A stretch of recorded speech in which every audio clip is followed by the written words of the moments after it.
санаи 17 август барои бештари хонандагон рӯзи муҳим аст. Миллионҳо хонандагон ба муассисаҳои таълимӣ баргаштанд.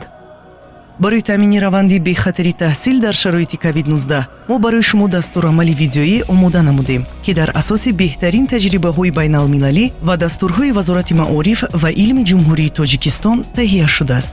дастурамали видеои мазкур барои омода шудани шумо ба оғози соли нави таҳсил ва тайёр кардани муассисаи таълимӣ ба қабули хонандагон кӯмак хоҳад кард. пеш аз оғози дарсҳо волидайни хонандагонро огоҳ кунед, то фарзандонашонро бо ниқоб таъмин кунанд. синфхонаҳо, асбоби хониш дар муассисаҳои таълимӣ бояд ба таври зарурӣ безарар дезинфексия шаванд. ошхонаҳои муассисаҳои таълимӣ, ҳоҷатхона ва роҳраву долонҳо давоми рӯз бояд тоза карда шаванд. пеш аз шурӯъ намудани дарсҳо хонандагонро аз будани собун дар муассисаи таълимӣ огоҳ намоед. зарурати бодиққат шустани дастҳоро зуд ба хонандагон хотиррасон кунед. дар ин хусус ба онҳо видеоролики омӯзишӣ ва ё филми тасвириеро метавон намоиш дод.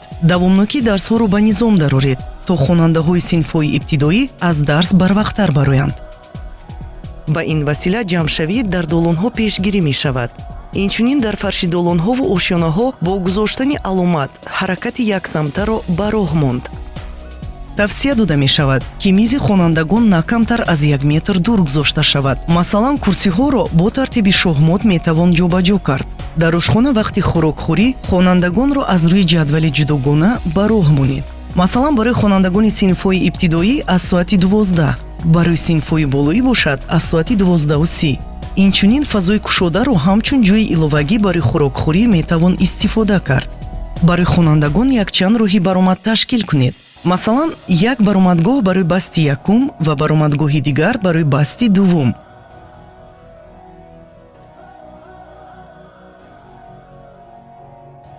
агар миёни хонандагон ва ё ҳайати корумандон нишонаҳои беморӣ пайдо шавад, ҳарорати баланд, сульфа, нафастангӣ, онҳоро аз дигарон ҷудо карда фавран ба муассисаи тиббӣ хабар диҳед ва минбаъд бо онҳо дар тамос бошед. дар вақти дарс аз хонандагон ба анзои 2 метр фосила гиред, ба шарти агар ин ба раванди омӯзиш халал нарасонад. ҳатман ҳарчи бештар тирезаҳоро кушода ҳавои синфхонаро тоза кунед. ҳангоми тақсими хӯрок кормандони ошхона бояд дастпӯшак пӯшанд ва дар ҳолати зарурӣ зуд онҳоро иваз кунанд. кормандони ошхона дар сурати доштани нишонаҳои шамолхӯрӣ, сульфа ё зуком ба кор нараванд. 15-20 дақиқа пеш аз омадани гурӯҳи навбатии хонандагон шумо бояд муҳити ошхонаро безарар гардонед. баъзе дарсҳоро дар фазои кушод гузаронидан мумкин аст. масалан, доир намудани дарсҳои суруд, мусиқӣ, табиатшиносӣ, варзиш, санъат ва меҳнат ва дигар фанҳо дар саҳни ҳавлии муассисаи таълимӣ мувофиқ ба имконият. дар вақти танаффус хонандагонро дар синфхонаҳо гузоштан мумкин. ба ҷои ин омӯзгорон метавонанд аз як синфхона ба синфхонаи дигар раванд. имконияти ба гурӯҳҳо тақсим кардани хонандагонро баррасӣ кунед, ба хусус агар онҳо тамоми рӯз дар синфхона монанд.